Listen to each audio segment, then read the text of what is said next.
Welcome back to the Universe of Corey. My name is Corey. Today's video is going to be me looking at a video or reacting to a video of Rose Han about do this every time you get paid. So Rose Han is, I guess, another finance YouTuber. She talks about finance, business, and so on. She's got, I think, almost 800,000 subscribers. This is me going to be reviewing that as somebody who has an interest in business, finance, entrepreneurship, and related matters, to just give my thoughts on it and see what she says. So I'm assuming she's going to say things along the lines of save a certain amount, invest a certain amount, pay off any debt, use some of it to have fun, maybe give some to charity. Let's see if she says anything other than that that's interesting or of use. Let's go. If you find yourself always wondering where all your money went at the end of every month, it's because you don't have a plan for when payday hits. Like the water in this jar, money is a finite resource, so you have to be intentional with it. Otherwise, you end up just living your life, working to pay the bills, and making other people rich instead of actually ever getting ahead yourself. And so in this video, I'm gonna share with you the 8 places your money needs to go every payday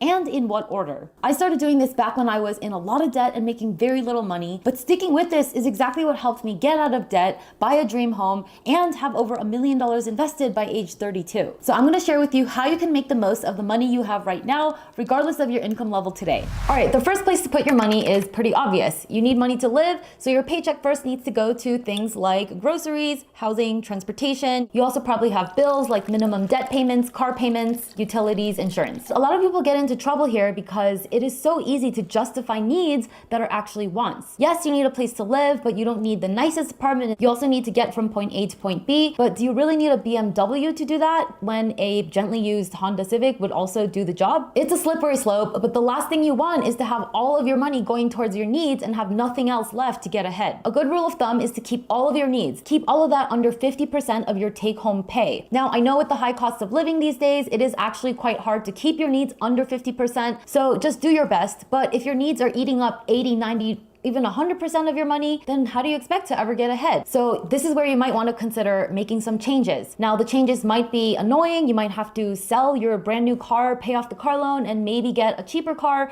You might have to get a roommate. These are changes people usually don't want to make, but it's also going to make a really big difference. So now you've taken care of the first place your money needs to go, which is your needs.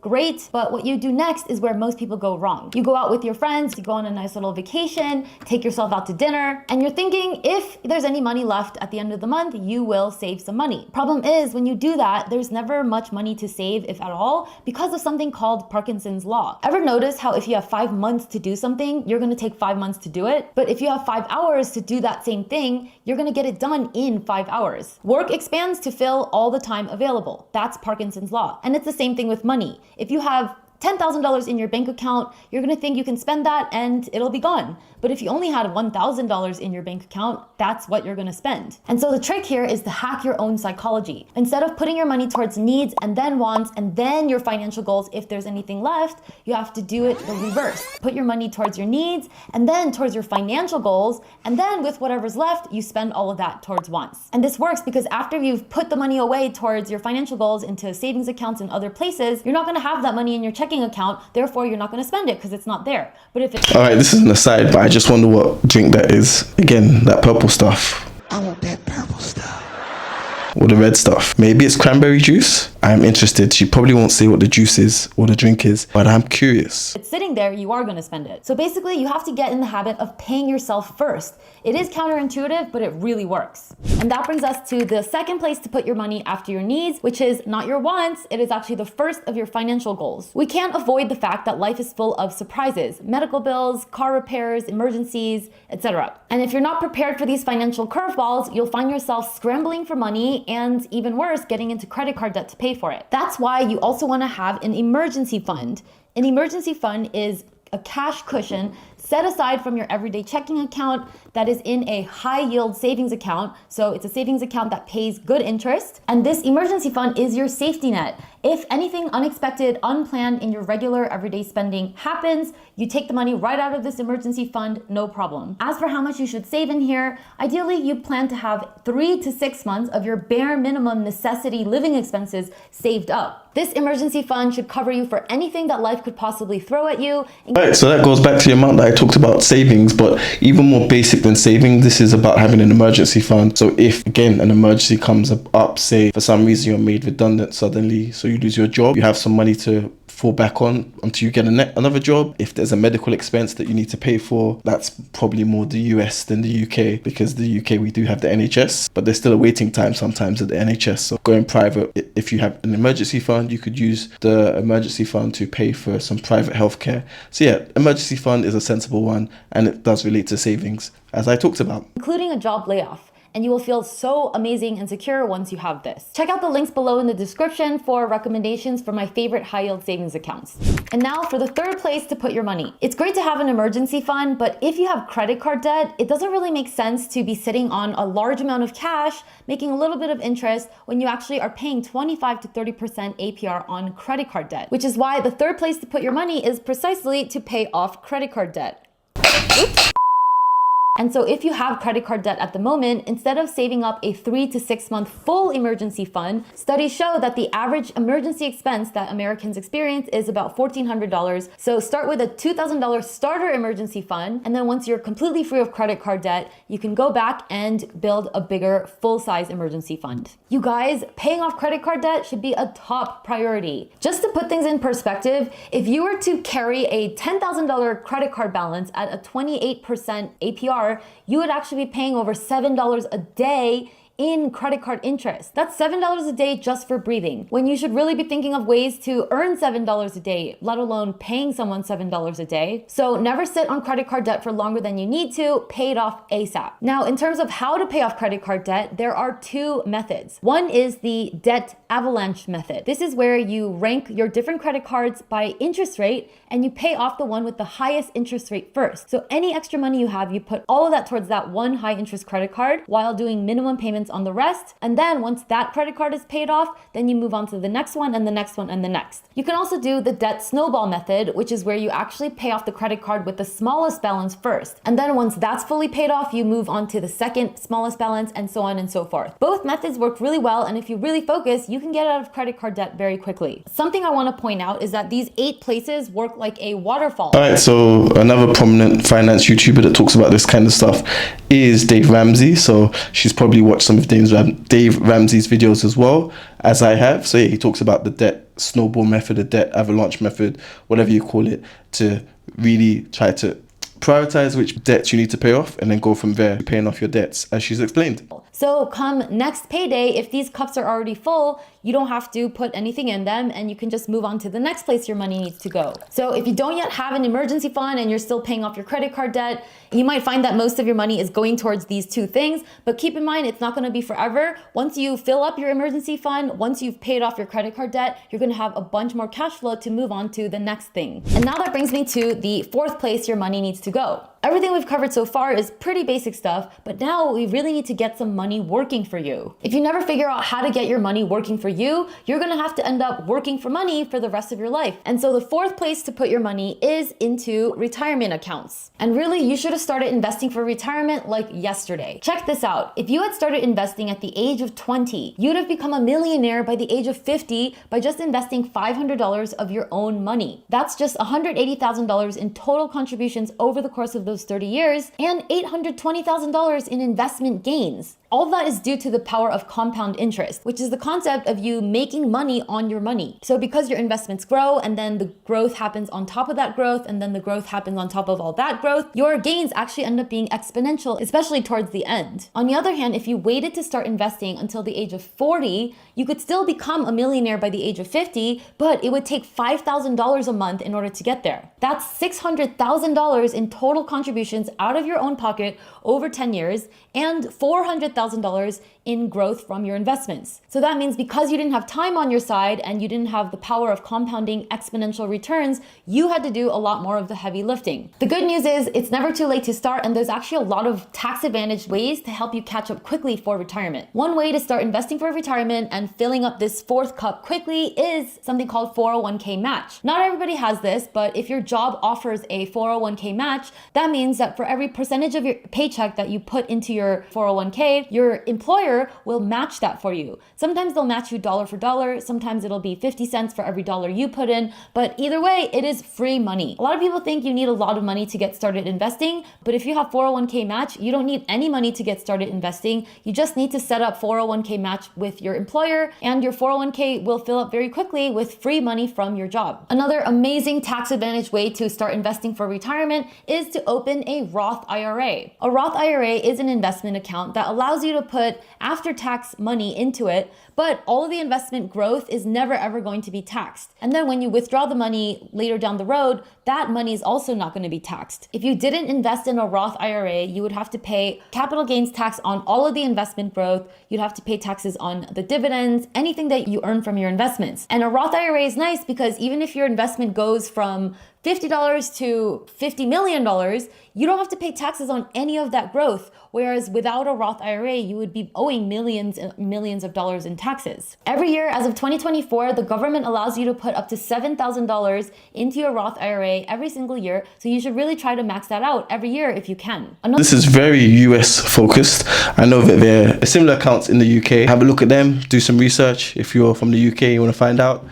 I can't recommend any channels that do talk about that at this point in time. If I find any, I will bring it up and see. Another great account for retirement investing is something called the HSA, or Health Savings Account. Right now, you're allowed to put up to $4,150 into it every year. The way this account works is anything that you put into this account is completely tax-free. So you're putting pre-tax money in there. And then all the investments are allowed to grow in the HSA tax-free. And then when you withdraw the money, that's also tax-free. So the HSA is a triple tax loophole. The only catch here is that you have to withdraw for health-related expenses only. You can even use this for contact lenses, for massages, for doctor's appointments, for supplements. Anything that is health-related is an HSA qualified expense. So this is a really nice way to invest for retirement in a tax-advantaged way and have money to use for stuff that you need. And another option to help you fill up this fourth bucket is to look at 401ks, or if you're self-employed, solo 401k or SEP IRA. These are retirement accounts that allow you to contribute pre-tax money and have your investments grow completely tax-free. And the catch is you do have to pay taxes on the back end when you withdraw the money. However, it's still really worth doing because you can put away so much money pre-tax,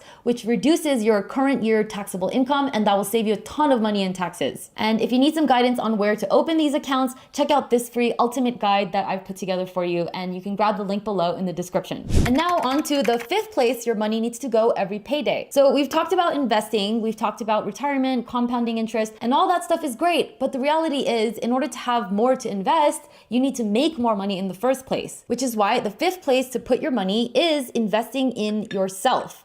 You could be putting your money in all the right places, but at some point you just need to be working with larger quantities of money. Putting a couple $100s away here and there is certainly better than nothing, but it's not going to change your life as if you put thousands of dollars away every month. That's why you have to invest in yourself and make yourself more valuable so that you can eventually charge more and make. Definitely, investing in yourself is important. High income skills, spend the money to get training, mentorship, courses, books. Don't be one of those cheap people who never wants to pay for anything and wants to get everything for free. Really good training, coaching, advice, and help will cost money. This is underrated. In training, whether it's for business, money training, investing in yourself is so important. Coaching, and let me tell you, the ROI on things like that is higher than any stock or hot crypto coin that you could ever buy. And it's not just that, it can help to just boost your self-esteem, your sense of self-worth, because you know you've put time and effort into improving yourself. So even if other people don't necessarily notice it, you notice it yourself, in that you've improved in some area that you see as being important and probably is of value to other people as well, especially in a professional sense. When you grow, your income grows. So don't forget that one of the places your money needs to go is in investing in yourself. All right, now just by doing these 5 things, you're already ahead of 90% of people. But why stop there, right? There is nothing better than the feeling of being completely debt-free, meaning no monthly payments to anyone. All of your monthly cash flow is completely all for you. The moment I finished paying off my student loans, it was insane how much faster I could reach my other goals because all this cash flow was suddenly freed up, which is why the 6th place your money needs to go on payday is towards paying off all of your other extra debt. But I'm really referring to car loans, student loans. I mentioned debts, and she's put debt twice now. First one was credit card, and now some of these are more of your larger debts. Maybe mortgage is going to come up here as well. Medical loans, personal loans, and anything that's not your mortgage. She said anything but your mortgage. Okay. It certainly wouldn't hurt to pay off your mortgage, but if your interest rate on your mortgage is really, really low, we're talking like below 3.5%, then I would say never pay that off, because that's practically free money, and your money's gonna make a higher return either being invested in the stock market or even just doing other things. So for example, on a $20,000 student loan at 5% interest, just by paying $100 more every month, you're gonna pay that loan off 4 years faster. And now if you've made it this far, you are doing amazing, you're crushing it. And this cup is actually optional, but if you can and you have extra money, then this last cup is for non-retirement financial goals. This could be stuff like buying a house, saving up the down payment, maybe saving up money to send your kid to college, or perhaps even to invest even more aggressively in order to retire early. Because all the investing that we talked about so far was retirement investing, which we all have to do because we're all gonna need money in our old age. But the problem with retirement investing is that all of those accounts are very restrictive.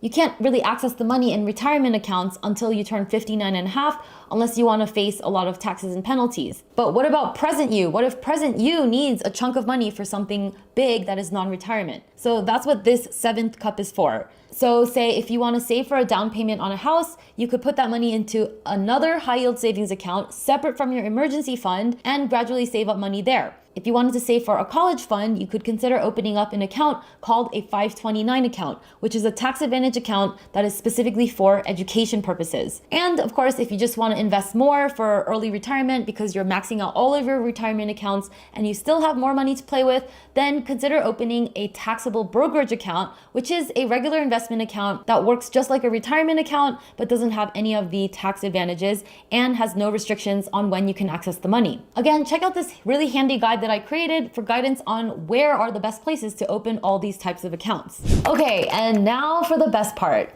Treating yourself to a nice dinner, going out and having fun with your friends, and just enjoying the fruits of your labor because you've earned it, because you've taken care of all of the important stuff first. And so the last place to put your money is your wants. This is the last place your money should go, because when you spend your money on wants before taking care of all the important stuff, you actually shoot yourself in the foot because you can't even really enjoy those purchases. It doesn't feel good to be out with your friends and spending money when you're low-key stressed about your finances and feeling guilty because you know that there's other things that money could be going towards. That's why it's best to do things in this order. Take care of your needs, all of your financial goals, or as many of them as you can, and then leave some for once. And of course, that part is important because we do need to enjoy ourselves. Life should be fun as well. Money isn't all about investing. It's also meant to be enjoyed, but you just got to do things in the right order. If you get in the habit of managing your money like this, you'll find that it'll really help improve your relationship with money, and you'll find that you get ahead financially very quickly.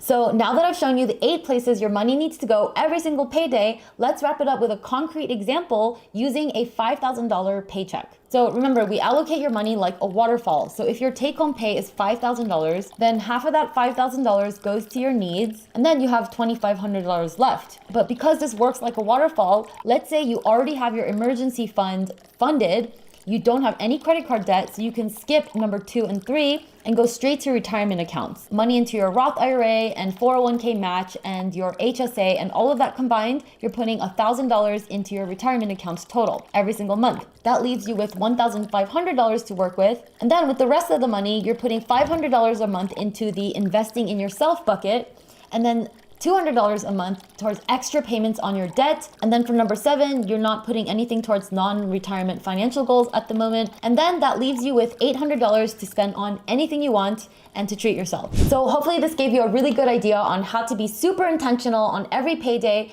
and how to make the most of the money that you make, whether you're making a little bit or a lot. If you got any good insights from this video, I would love to hear from you in the comments below. Thank you for watching, and I will see you in the next video. That's the end of the video. That's a very good video from Rose Han. I've watched a number of her videos. I like her videos. I think she's very much tries to get to the point, being concise and giving a lot of good information. This video was quite long, 16 minutes, or relatively long, but I think it has a lot of really useful information. I think the presentation of it was fantastic. I think the breakdown and the information and trying to use a real example of the amount that you might have a month and then how you'd break it down into the different aspects that she mentioned you should do for you should spend your money, or you should allocate the money that you get every month. So very well done to Rose Han. I give this video a 9 out of 10. Check out her videos. Let's see what the comments have to say from themselves. This is literally the blueprint on how to become financially independent and financially stable. Then they talk about loving her hair, so I'm not going to add that part. The overflow on the credit card debt was accurate. I love the water jug metaphor. It's a good way to visually show a budget being used up. Yeah, I think it was very good visuals, and a practical way of using visuals as well. It wasn't just for flair, it was actually to help the person watching it better understand. So again, very good video. That's the end of my commentary. Like, comment, subscribe, and catch you in the next one. Peace.